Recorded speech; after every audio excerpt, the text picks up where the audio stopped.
Kapolres Madiun Kota mengakui hasil hukum putusan PK nomor 68 by Humas PSHT tanggal 31 Agustus tahun 2022 posted in Kabar PSHT email. Sebelum lanjut bantu like, komen, share dan subscribe Wiki Channel serta aktifkan lonceng notifikasinya. Salam persaudaraan. PSHT Jaya, Jaya, Jaya.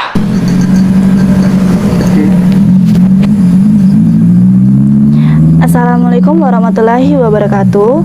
Untuk dulur-dulur PSHT dimanapun kalian berada, jangan lupa support Wiki Channel dengan like, komen, share, dan subscribe serta aktifkan loncengnya. Terima kasih. Wassalamualaikum warahmatullahi wabarakatuh. Salam persaudaraan PSHT Jaya.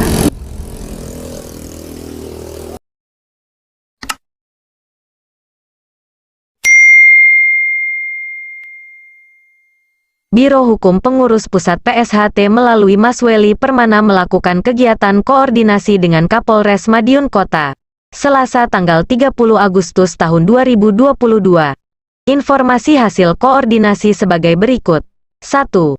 Bahwa rencana kegiatan rangkaian 1 abad PSHT di PAM Jalan Merak nomor 10 disarankan untuk dilaksanakan di Magetan atau di wilayah lain sekitar Karisedanan Madiun berdasarkan hasil diskusi Forkompimda Madiun Kota dan Kabupaten serta petunjuk dari Kapolda Jatim melalui Karo Ops dan Dirintelkam Jatim.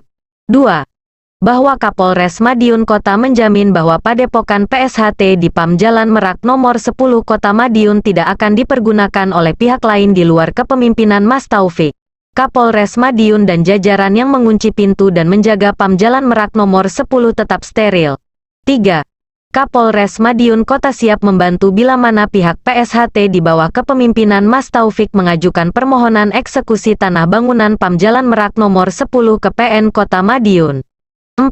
Kapolres Madiun Kota mengakui kedudukan hukum PSHT di bawah pimpinan Mas Taufik berdasarkan putusan PK nomor 68 sah. Dan mohon untuk bersabar agar tidak menciderai kemenangan hukum. DGN tetap mengedepankan cara-cara persuasif dan mendukung kondusivitas Kamtipmas, Kapolresta Madiun Kota dan Biro Hukum PSHT Kapolresta Madiun dan Biro Hukum PPPSHT. Yuk bagikan. Dan jangan lupa subscribe Wiki Channel. Jangan lupa like, comment, and subscribe Wiki Channel.